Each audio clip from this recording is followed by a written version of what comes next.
Snakes are widely misunderstood. There's a bunch of myths about these guys that you probably shouldn't believe, but you might have heard.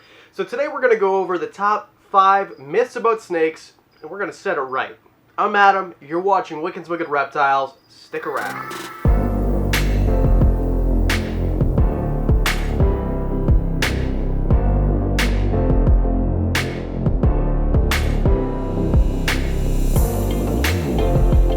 Start our list. This is a perfect opportunity. If you're new to snakes and you clicked on this video because you want to know more, sometimes snakes shed their skin. Well, that's how they grow, especially when they're younger, they shed more often. But as adults, they shed too. It's just kind of rejuvenating their skin. And when they're about to shed, they get like this film between their old skin and their new skin, and you can see it in their eye caps because their eyes, well, they've got a layer of skin that sheds as well because they don't have eyelids, and they kind of look a little bit milky. Like this.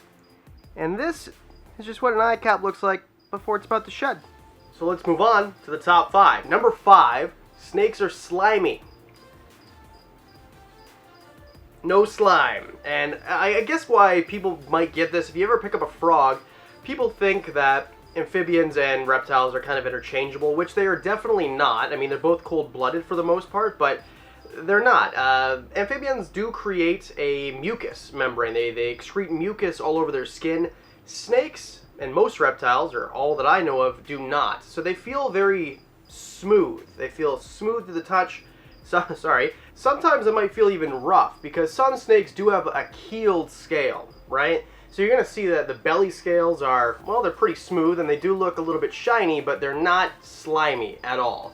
And then the front of the snake or the top of the snake doesn't look shiny, because it's just kind of a matte color. Now, each snake is different. There are, say, Boelen's pythons and rainbow boas that have kind of an iridescence to them, but no matter what they look like, they don't feel slimy. The number 4 myth about snakes that I hear all the time is that snakes are deaf.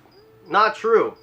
Pikachu can hear me just fine. Well, he can hear the low vibrations anyway, and snakes do not have external ears, as you can tell. They don't have eyelids either, but they can still hear, or they can sense vibrations which can turn into sounds, or that's how they're processed by their brain. And how do we know this? Well, a scientist named Christian Christensen in 2011, well, he did some scans on the brains of snakes with low vibrations, high vibrations, and then he found that a lot of snakes, most snakes that he tested, that he did the study on, their skulls will vibrate in accordance to low vibrations, and they can hear them just fine. So they don't hear them like we do, audibly through an eardrum, but they do still pick up sounds. So they're not completely deaf, and if you're wondering why cobras sway side to side with snake charmers, they're fixated on the rhythm of the snake charmer's head and their movement. They're not fixated on the sound. They probably don't really feel much of a vibration or hear much at all with that snake charmer's flute. Alright, number 3. Snakes constrict their food and suffocate them. Well, first of all, not all snakes constrict their food. There's tons that don't. Any venomous species usually don't. Hognose snakes don't. Indigos don't. Crebos don't.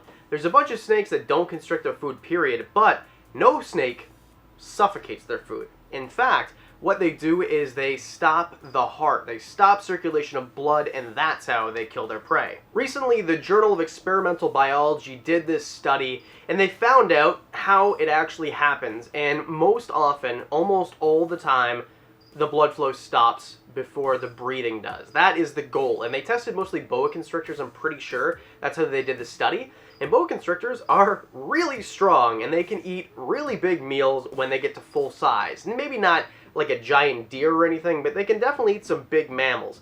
And the way that they do that, stopping the heart. So, when you see them constricting, and they are squeezing with every breath out, but they're stopping that heart, and that is how they're killing their prey. Alright, final 2.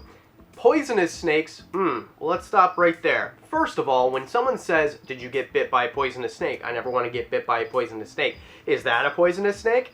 The chances are, no, it's not. Because if you're thinking about a cobra or a pit viper, a cottonmouth, something like that, they're not poisonous, they're venomous. Very big difference. Poisonous means that if you eat something, or it excretes something onto your skin, you breathe something in, that is poison.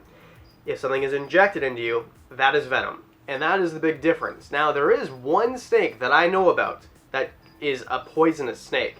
The Asian tiger keelback is a poisonous snake. If you eat it, You're going to have a bad time. There's lots of amphibians that are poisonous, poison dart frogs, for example, cane toads.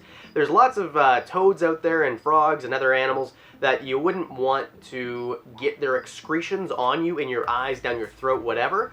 But snakes, they bite you, they're venomous, and you're going to have a bad time. There are several different types of venomous snakes. Pikachu is not one. He's a constrictor snake. We just talked about those guys. But there are lots of venomous snakes out there, and if a venomous snake bites you, well, they're going to inject some venom into you, and that's how they kill their prey, and they ward off predators that way as well. And the number one myth about snakes is an anecdotal one that I've heard all the time because people present this to me as fact. Hey, you're into snakes? Oh, did you hear about that girl whose python, or whatever they call it, her python wrapped around her every night for months and months and months, and then when he was finally hungry enough, because he sized her up, he ate her. No, I didn't hear that, except for from you and other people who don't understand anything about snakes. And I get it. That seems kind of believable. Snakes, for the most part, are opportunistic hunters. That means that when a prey item becomes available to them to eat, they strike at it. They're not going around and finding a deer, hey buddy, what's up? Can I wrap around you, just see how you feel, give you a hug?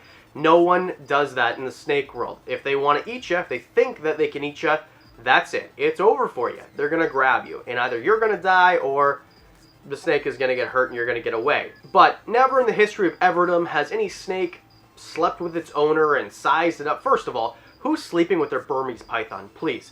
Second of all, that's never going to happen. So if you ever hear this, you can tell your friends, no, you're silly. Snakes don't do that. They're opportunistic hunters because Wiccan's Wicked Reptiles said so. You should go watch their channel and hit the subscribe button if you haven't already. That's number one, because that's one I hear all the time. I literally had someone I work with tell me that today as if it was matter of fact, and then looked at me like I had 6 heads when I told her that it wasn't true. Because it happened to a friend of hers. This is the best. This is the most hilarious thing to me, but that's the number one and probably the silliest myth about snakes. So there you go. 5 myths about snakes debunked. If you want a part 2, put it in the comment section below. If you want something else, I take every video topic out of the comment section. So hit me up below. And if you haven't already, hit that subscribe button. I'd really appreciate that. And because I do videos twice a week, that means that I'll see you on Thursday.